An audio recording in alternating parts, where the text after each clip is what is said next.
कहना है कि भाग्य में जो लिखा है वह निश्चित रूप से साकार होगा। लेकिन सोचिए, अगर भाग्य में कुछ नहीं है तो क्या जो हमारे पास है वह भी एक दिन चला जाएगा। यहाँ हमें अच्छे कर्मों के महत्व को समझना होगा। भक्ति, साधना और सेवा के माध्यम से हम सकारात्मकता को अपने जीवन में लाते हैं। क्या ये सभी तत्व हमें सच्चे सुख की ओर नहीं ले जाते? भद्रवाज जी ने ईश्वर के प्रति अपनी गहरी भक्ति को व्यक्त किया। उनकी आराधना में एक खास प्रेम था जो उनके जीवन का अभिन्न हिस्सा बन गया। क्या ऐसे प्रेम से हमारी आत्मा भी शुद्ध नहीं होती?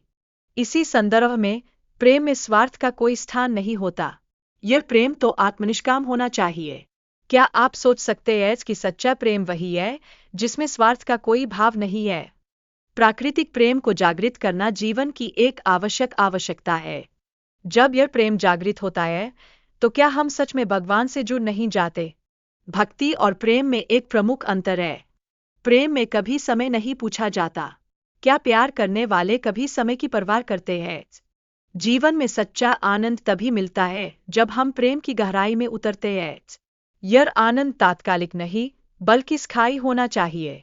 क्या हम इस स्थायी आनंद को पाना नहीं चाहते? प्रेम में डूबा व्यक्ति कभी भटकता नहीं है। उसकी पूजा उसके असली प्रेम के जरिए होती है। क्या यह सच नहीं है कि सच्चे प्रेम का अनुभव ही हमें ऊंचाइयों पर ले जाता है? भगवान की पूजा केवल शब्दों तक सीमित नहीं है। इसमें मन और व्यवहार में भी ईमानदारी की आवश्यकता है।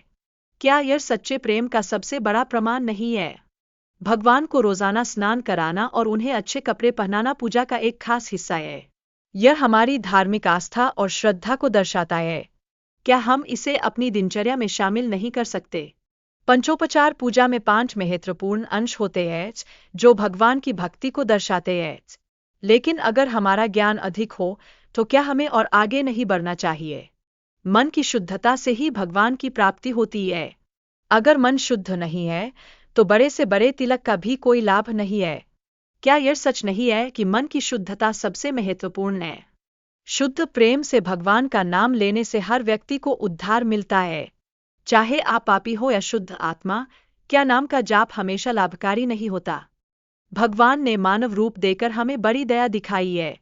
इसलिए हमें राम का नाम क्यों नहीं लेना चाहिए? क्या नाम लेने से हम सच में बेहतर नहीं बनेंगे और उद्धार नहीं पाएंगे? नाम का जाप करने से हमारा मन शुद्ध होता है। यह अभ्यास हमें भगवान के प्रेम में लाने में मदद करता है और सही मार्ग दिखाता है। क्या यह अभ्यास हमें सच्चाई की ओर नहीं ले जाता?